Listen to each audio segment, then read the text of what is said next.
자, 2022년 10월 27일 헌법 불합치 합헌 이렇게 선고가 되었네요. 8촌 이내 혈족 사이의 혼인 금지 및 무효 사건이다. 이렇게 되어 있습니다. 두 가지 결정이 나왔는데 민법에 관련된 내용입니다.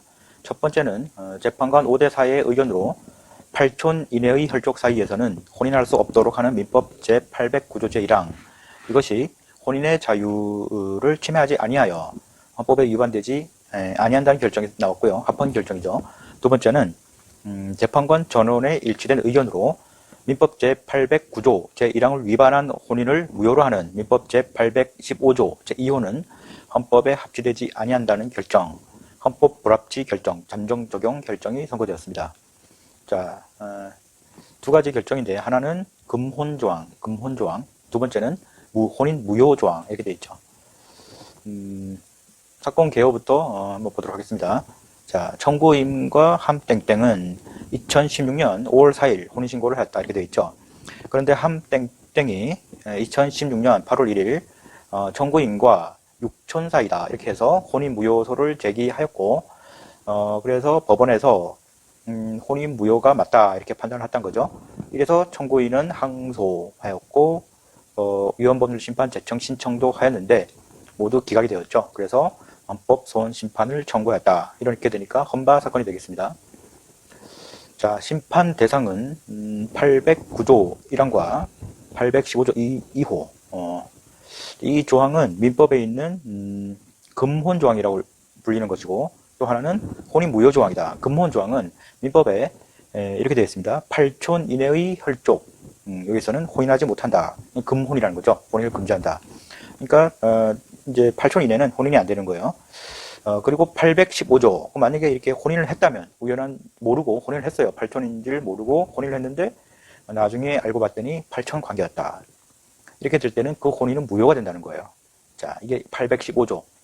그래서 여기서는 첫 번째는 금혼 조항, 두 번째는 그 혼인 무효 조항. 여기 두 가지 나눠서 판단을 하는데 결론적으로는 첫 번째 있는 809조의 금혼 조항은 합헌이다. 그리고 두 번째 혼인 무효 조항은 헌법에 합치되지 아니한다. 이런 것입니다. 자, 그 이유를 한번 보도록 하겠습니다. 첫 번째, 혼인과 가족 생활을 스스로 결정하고 형성할 자유의 제한과 한계 이렇게 되어 있죠. 헌법 제36조 1항에 보면은 이렇게 되어 있어요. 혼인과 가족 생활을 스스로 결정하고 형성할 수 있는 자유를 기본권으로 보장한다. 그리고 혼인과 가족에 대한 제도를 보장한다. 기본권 보장, 제도 보장.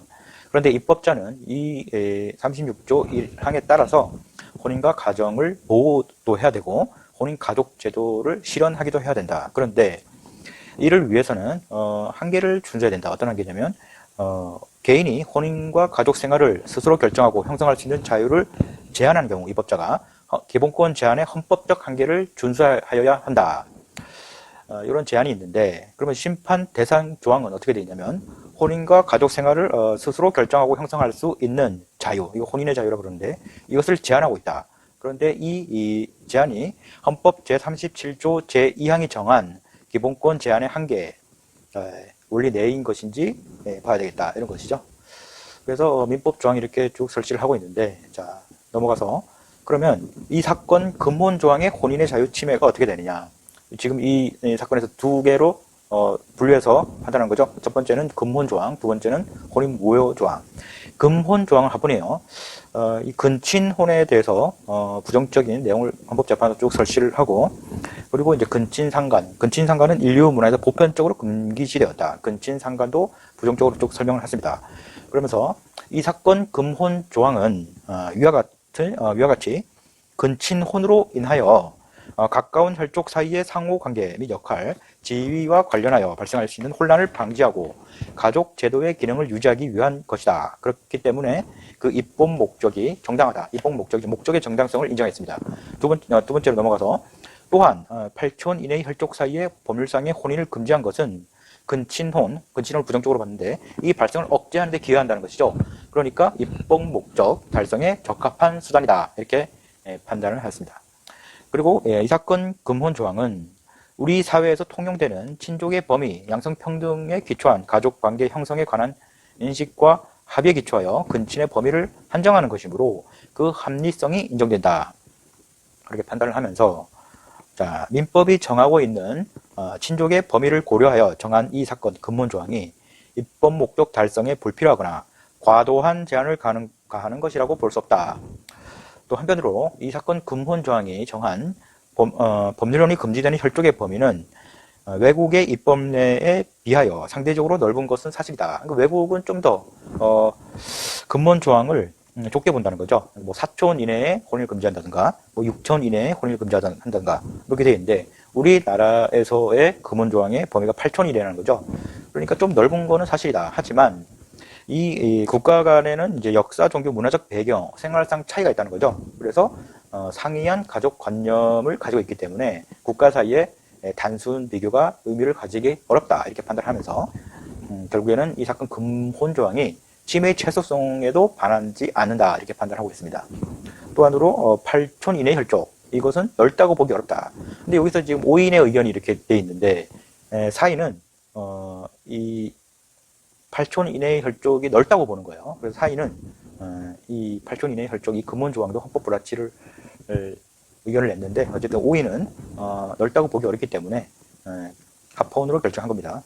자, 그래서 8촌 이내의 혈족 사이의 혼인을 금지함으로써 가족 질서를 보호하고 유지한다는 공익은 매우 중요하다. 자, 사익과 공익의 비교 형량을 했죠. 그래서 법익 균형성도 충족이 된 겁니다. 그래서 결론적으로 이 사건 근본 조항은 과잉 금지 원칙에 위배하지 않는다. 혼인의 자유를 침해하지 않는다. 이렇게 결론이 난 거죠. 자, 근본 조항이 이제 합헌이다. 그러니까 8촌 이내의 혈족 사이는 혼인을 해서는 안 된다. 이게 합헌인 거는 맞는데 이 사건 무효 조항은 연결되어 있는 것 같지만 여기서는 헌법 불합치가 나왔어요. 자, 그러면은 이제 이거는 전원 일치로 헌법 불합치가 나왔는데 그 논리를 보면은 자, 5인 다수 의견이죠. 정당한 입법 목적 달성을 위한 적합한 수단에 해당한다. 여기까지 인정을 하는데 근데 근친혼을 금지하는 이유가 뭔가 이런 걸 살펴봤을 때 어떤 문제점이 생기는가에 대해서 접근한 거죠. 자, 이미 근친혼이 이루어져 당사자 사이에 근친혼을 금지하는 건 맞는데 이미 근친혼이 이루어졌다는 거죠. 그랬을 때 어떻게 봐야 될 것인가? 이미 근친혼이 이루어져서 결혼을 했다는 거죠. 이미 하지 말라고 했는데 그래서 당사자 사이에 부부간의 권리와 의무의 이행이 이루어지고 있고 자녀를 출산하거나 이게 제일 문제죠. 자녀를 출산하거나 가족 내 신뢰와 협력에 대한 기대가 발생하였다고 볼 사정이 있는 때 이런 사정이 있는 때에도 일률적으로 법정에는 이런 고려하지 않죠. 이런 것들을 일률적으로 그 효력을 소급하여 상실시킨다면 어떤 예외적 사정에도 그런 고려 없이 무조건 다 무효로 시킨다면 이는 가족 제도의 기능 유지라는 본래의 입법 목적에 반하는 결과를 초래한다. 이렇게 된다는 거죠. 그런 가능성이 있다는 겁니다. 자, 그리고 우리나라에서 8촌 이내 이렇게 따져서 결혼을 하면 안 되긴 한데 이것을 명확하게 확인할 수 있는 신분 공시 제도가 없다는 겁니다. 그래서 우연한 사정에 결혼을 하고 났더니 우연한 사정에 우리가 부부가 8촌 안에 있다 이거를 발견할 수 있다는 거죠.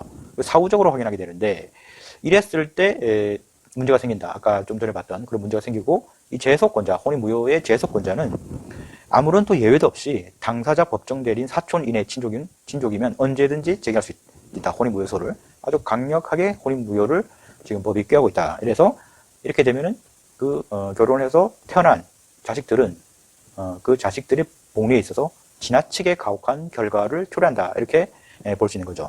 그래서 이 사건 무효 조항, 근본 조항은 무효하는 거는 당연히 인정이 되지만 근본 조항은 근데 그 근본을 어겼다는 거에 대해서 혼인을 무효까지 가는 거는 좀 문제가 있다. 그래서 이 사건 무효 조항의 입법 목적이 근친혼이 가까운 혈족 사이의 신분관계 등의 현저한 혼란을 초래하고 가족 제도의 기능을 심각하게 훼손하는 경우에 한정하여 무효로 하더라도 충분히 입법 목적을 달성할 수 있다.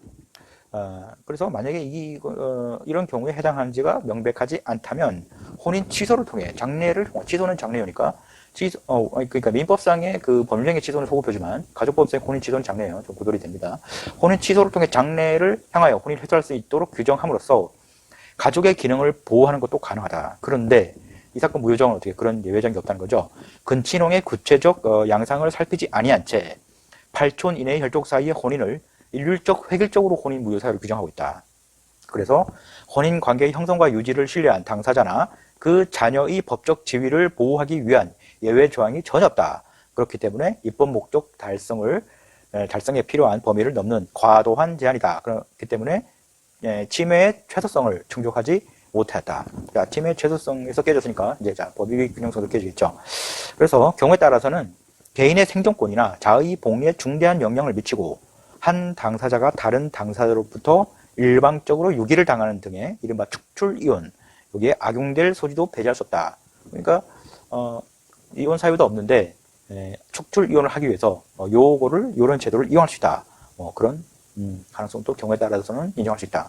어쨌든 그래서 법익 균형성이 충족되지 않는다. 결론은 어떻게 돼요? 그래서 과잉 금지 원칙에 위반되고 그래서 혼인의 자유를 침해한다. 그런데 앞서 살펴봤듯이 이 사건 무효 조항의 유연성이 어디 있어요?